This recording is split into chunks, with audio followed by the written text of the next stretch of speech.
Congratulations રંગાની આખી ટીમને. બહુ જ સરસ મૂવી જોઈને મજા આવી. મેઇન વાત એ છે કે અત્યારે ગુજરાતી મૂવીઝનો ટ્રેન્ડ જે રીતે ચાલ્યો છે, લોકોને ગમે છે, જો અપ્રિશિએટ કરી રહ્યા છે, પણ જે ઢાંચો ચાલ્યો હોય એ ઢાંચામાં સતત એક ગાડરિયા પ્રવાહના બદલે કંઈક પ્રવાહથી નવું લાવ્યા છે. અને જે પ્રદેશની આ વાર્તા છે, દાહોદ, છોટાઉદેપુર સાઈડના વિસ્તારની આખી વાર્તા, એના રૂટ્સને પકડી રાખ્યા છે, એ બહુ સારી વાત છે. મ્યુઝિક, એના ગીતોના શબ્દો, ડાયલોગ્સ, ડિલિવરી, એક્ટર્સની બંને લીડ એક્ટરની બહુ જ સરસ એક્ટિંગ છે.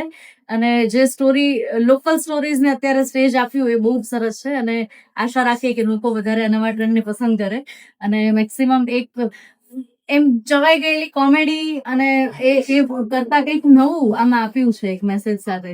બહુ સરસ પ્રયાસ છે. અભિનંદન આપી દઈશ. ખૂબ જ આભાર મેમ કે અહીંયા આવે અને અમને આટલો સપોર્ટ કર્યો. Thank you so much. Thank you.